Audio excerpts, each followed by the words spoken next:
Here with me is the Nothing Ear 2 and I've been using it for a while now, and here is my review of the earbuds. The Nothing Ear 2 comes in this white box packaging where the front is mainly covered with a single earbud and there is a red peel that is easy for you to peel off to unbox the earbuds. Opening the earbuds, you are greeted with a QR code for you to install the Nothing X application for you to customize and have controls over the earbuds. And inside it you have the paperwork, which are mainly the safety information as well as the user guide. And underneath it is the actual earbuds itself with the casing. There is a short USB-C to USB-C cable for you to recharge the casing, as well as two different rubber ear tips of small and large size if the default medium one does not fit your ear perfectly. So starting with the physical appearance, I feel that Nothing has done a good job in retaining their identity, where you could tell one shot that it is the Nothing product based on the black, white and transparent design aesthetics across all Nothing products. The casing itself in terms of its height is rather compact, so it is easy for you to put inside your pocket or inside your backpack. However, because of the aesthetic design of this, the chances of having scratches or micro scratches are there. So I'm always very cautious when it comes to putting the casing aside. The overall appearance to it is really aesthetically pleasing as all Nothing product, and at the side of it there is a USB-C port as well as a button for you to repair or reset the casing if there is a need to. And if you do not want to recharge the casing via USB-C, this casing also supports Qi wireless charging if you prefer wireless over wired charging. Overall, I like how the casing really stands out compared to the rest of the competition, because most of the casing design is compact in terms of its width, but for this case it's compact in terms of its height, as well as the color choice, where most of them are of usually one tone color, but for this is a mixture of black, white and transparent. And moving on to the earbuds is unfortunately more of a typical design. However, it maintains the color of it, and to differentiate between the left and right earbuds is through the color at the back of it, where the white is the left earbuds and the red is the right earbuds. There is also the same color indication on the casing itself in case you misplace the earbuds in terms of its left and right position. In terms of how it looks on the ears, I feel that it looks alright, as most typical true wireless earbuds look like these days. And in terms of its fit and comfort, I feel that this earbuds is rather comfy. So when it comes to setting up the earbuds, it is rather seamless for me as I'm using an Android device. There is Google Fast Pair, which will automatically prompt on my phone whether I want to pair the earbuds upon opening the case. Thereafter, I'm greeted to download the application, which is the Nothing X application. And if you choose not to install the application, you can simply use these earbuds as a regular Bluetooth device. But for me, I would install the application to explore what's there for me to customize or control the earbuds. So after the usual permissions and whatnot, they actually taught you how to use the earbuds with its pinch control. Those pinch control can be customized except for single pinch, which is defaulted. But for the rest of them, whether it is double, triple or long press, those are customizable to the list of options that they provide. For me, I feel that it is very responsive, and there is also a feedback to tell you whether or not how many times you have pinched the earbuds.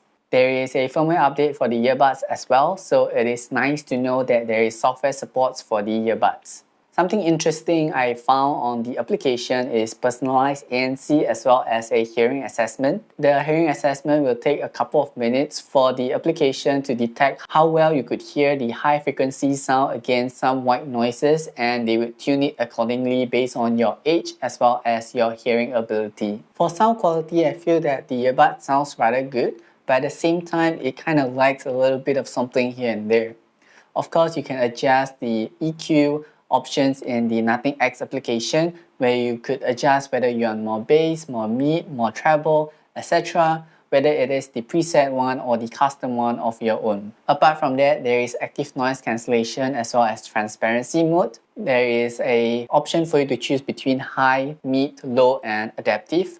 For me, most of the time I would go for high, because if I want ANC, of course I want the maximum blocking of my surround sound. And if I do not want to, I'll either switch to transparency mode or just taking the earbuds off completely. For the ANC, it works pretty well in suppressing some of the noise, but I could still hear a little bit of my surrounding. For the transparency, it works really well because I could really hear what is happening around my surrounding. And for switching between the modes, for ANC, there is a instrument sound when you switch to ANC, but for transparency, I feel that the feedback sound is a little bit sus because it is a sound of a female breath, or maybe a sound of a moan if you see it from a different perspective. And speaking about feedback, there is also a feedback when you're connected or disconnected from the Bluetooth, and that sound is a little bit loud to my liking, and I do not think there is any way for me to adjust that volume. For latency, I feel that there is no real visible latency unless you really nitpick it. However, there is the low light mode options in the application if there is a need to for you to have the minimum latency possible. And for the battery life, I feel that it is a little short for the earbuds, especially if you have ANC switched on, where it will last about 3 to 4 hours only. But for the casing, you could last up to 36 hours, which is kind of okay-ish. You could recharge it by USB-C or wireless charging depending on your preference, and there is a quick charge option where you could charge 10 minutes to have an 8 hours playback time with ANC off. As for the microphone quality, I believe it does pick up my voice loud and clear, especially right now in a quiet environment. And right now there is a background sound chatter, and I believe it does a good job in cancelling out the sound. And if I were to type and talk at the same time, you could hear the keyboard sound just a little louder, but most of the sound is still coming from what I'm speaking. So overall, I feel that this microphone is definitely good to go for any kind of phone call or online meetings. Other things about the earbuds is that if you were to pair with a Microsoft device, there is Microsoft Swift Pair, which is the equivalent of Google Fast Pair. But if you want to pair it with an iOS device, the best option is to still get an Apple AirPods to have that seamless setup connection. There is water and dust resistance for both the earbuds and the casing, which is rated IP54 for the earbuds and 55 for the casing. So if there's any accidental splashes of water or if there is a thick amount of sweat, it should be perfectly alright for both the earbuds and the casing. There is also the in-ear detection, so it will automatically play and pause when you put on or take out the earbuds, which is a very convenient thing to have so that you could just resume where you left off instead of manually pressing the play and pause button. There is also the dual connectivity, which I'm not too sure why it is switched off by default. So if you do not install the application, you have no idea that this earbuds is possible to have dual connection. And dual connection is something I really appreciate because I often like to switch between my phone and laptop back and forth. One minor thing I spotted while using the application on my phone, which I feel that it is my phone problem, where the application says that it fails to connect the earbuds. I followed the instructions to repair it. I even tried to clear cache, clear data,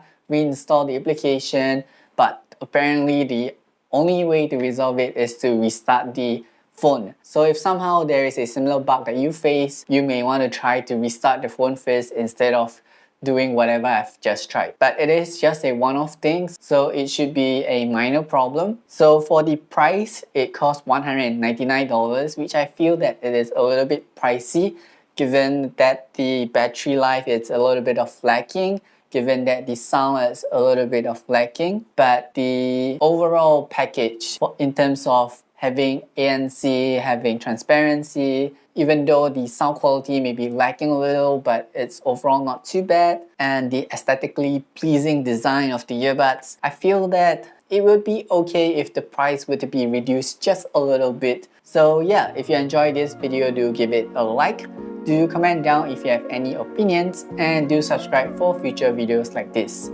Thanks for watching!